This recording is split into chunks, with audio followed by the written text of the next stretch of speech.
परशुराम। परशुराम मर्यादा पुरुषोत्तम श्री राम, जिनका सादर नमन करते हो, उन शस्त्रधारी और शास्त्रज्ञ भगवान परशुराम की महिमा का वर्णन शब्दों की सीमा में संभव नहीं है। वे योग, वेद और नीति में निष्णात थे।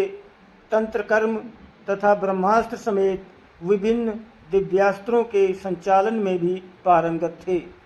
यानी जीवन और अध्यात्म की हर विधा के महारथी थे। विष्णु के छठे अवतार परशुराम पशुपति का तप कर परशुधारी बने और उन्होंने शस्त्र का प्रयोग कुवृत्तियों का दमन करने के लिए किया। कुछ लोग कहते हैं परशुराम ने जाति विशेष का सदैव विरोध किया, लेकिन ये तार्किक सत्य नहीं है।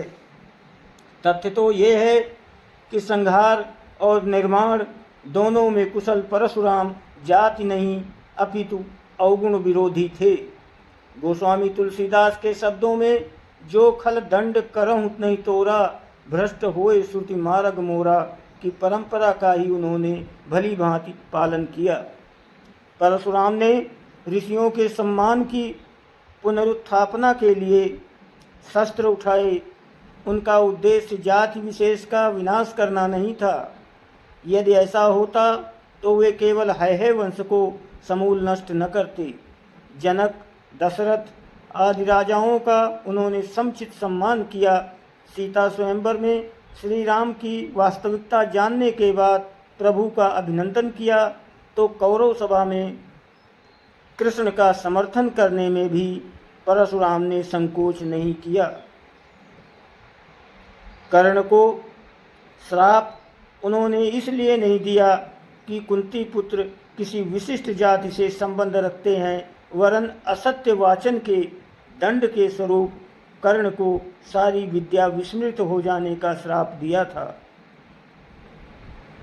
कौशल्या पुत्र राम और देवकी नंदन कृष्ण से अगाध स्नेह रखने वाले परशुराम ने गंगा पुत्र देवव्रत भीष्म पितामह को न सिर्फ युद्ध कला में प्रशिक्षित किया, बल्कि ये कहकर आशीर्वाद भी दी कि संसार में किसी गुरु को ऐसा शिष्य पुनः कभी प्राप्त न होगा।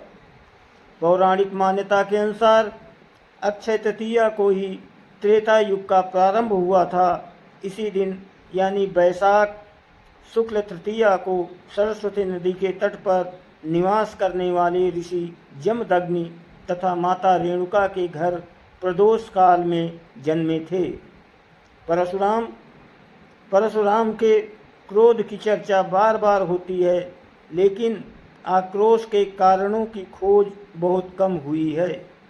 परशुराम ने प्रतिकार स्वरूप हैह वंश के कार्तवीर्य अर्जुन को वंशवेल का 21 बार विनाश किया था, क्योंकि कामधेनु गाय का हरण करने के लिए अर्जुन पुत्रों ने ऋषि जमदग्नि की हत्या कर दी थी। भगवान दत्तात्रेय की कृपा से 1000 भुजाएं प्राप्त करने वाला कार्तवीर्य अर्जुन दंभ से लबालब भरा था। उसके लिए विप्रवध जैसे खेल ही था, जिसका दंड परशुराम ने उसे दिया। ग्रंथों में ये भी वर्णित है कि सहस्रबाहु ने परशुराम के कुल का 21 बार अपमान किया था। परशुराम के लिए पिता की हत्या का समाचार प्रलयातीत था। उनके लिए ऋषि जमदग्नि केवल पिता ही नहीं, ईश्वर भी थे। इतिहास प्रमाण है कि परशुराम ने गंधर्वों के राजा चित्ररथ पर आकर्षित हुई माँ रेणुका का पिता का आदेश मिलने पर वध कर दिया था।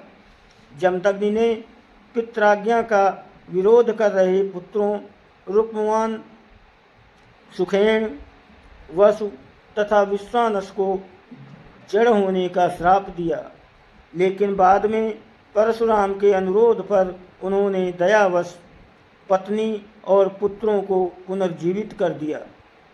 पशुपति भक्त परशुराम ने श्री राम पर कोई भी क्रोध इसलिए व्यक्त किया क्योंकि अयोध्या नरेश ने शिव धनुष तोड़ दिया था। वाल्मीकि रामायण के बालकांड में संदर्भ है कि भगवान पर परशुराम ने वैष्णव धनुष पर सरसंधान करने के लिए श्री राम को कहा।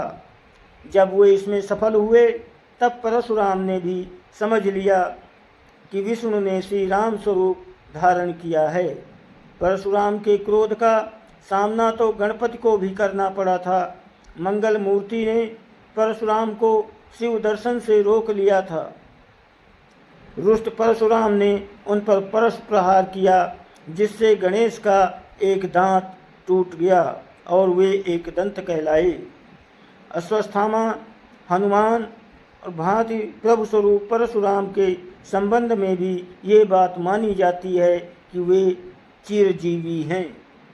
दोस्तों, वीडियो को लाइक और सब्सक्राइब जरूर करें, आपकी बहुत मेहरबानी होगी। आप सभी को कोटि कोटि प्रणाम और धन्यवाद।